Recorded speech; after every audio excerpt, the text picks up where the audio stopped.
Are You a Doctor and the Father by Raymond Carver. Raymond Carver didn't win the Pulitzer Prize, but he was a finalist, so this will be on the list of Pulitzer uh, Prize winners. He deserved one anyway.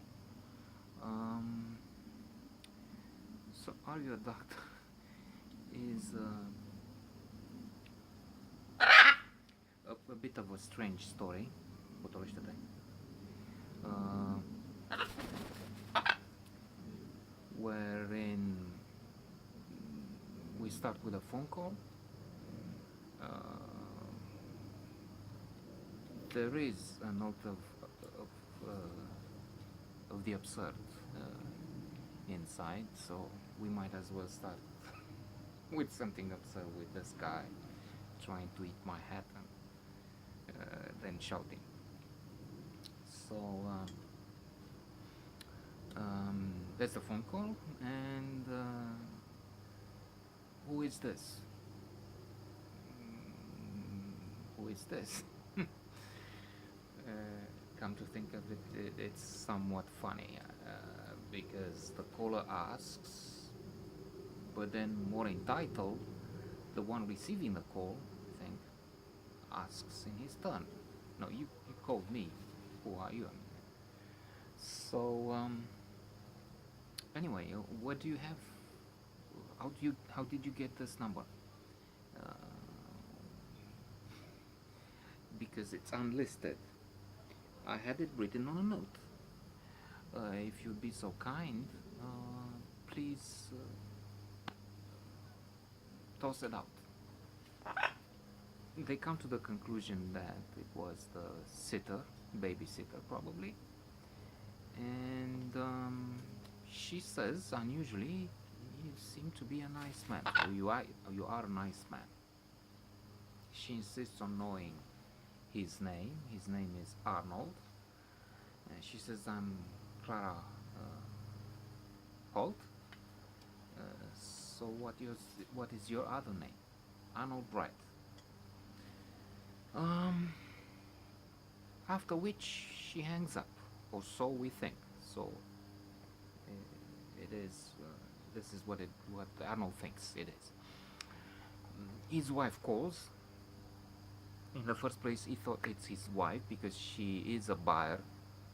I wonder what that is. I mean, I know buyer buys things, but working as a buyer, we have that ghost shoppers who are employed to see how the personnel interacts, what's going on within a department store.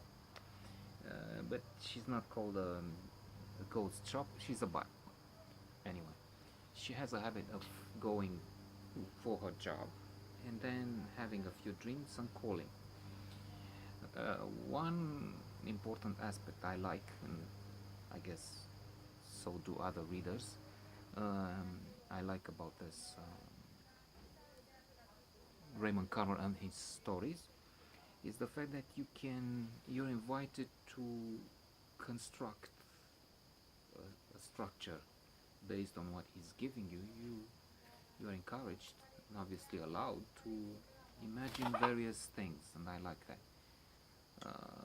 Sometimes it might not be positive or not the right thing. Like, I think Arnold is somewhat unhappy with his wife, who's drinking perhaps too much, and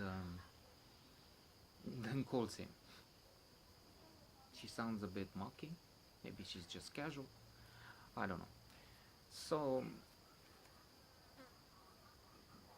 Clara Holt calls again, and she insists it's urgent, important that you come at 9:30, 10. Arnold, this is where speculation comes in. Why does he go for this, let's call it blind date? He said his number is unlisted. He was very reluctant. I'm old, but still he's going. So I think he's missing things. He's missing affection, confirmation.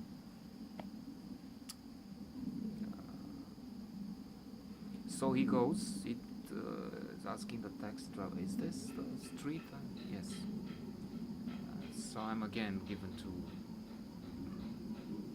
imagining things. Arnold is better off, and she's living in a poor, not really good-looking neighborhood. But no matter, a girl answers the door. He's going in, and what's the urgent, important thing? I think I better stop. Let you read about it. It's not a long story, it's short. This note, if it goes on, might commit the lèse majesté, the sacrilege of being longer than the story itself, so you better read the story. And then move on to an even shorter one. It's, I would say, no more than 2 pages. The father, it has to do with this thing we know. The story of Are You a Doctor? Is a bit more unusual. This one is, oh, look at this baby, what does it look like? He looks like, and he has this nose that reminds me of someone, then, well, maybe he looks like his father. What does his father look like? And then the speculation I mentioned earlier refers to, is this father upset? He didn't seem too happy and joyful about this baby. But then having a baby when he's small, just a baby, he's crying all the time, and then having a teenager as I do, it's also difficult sometimes.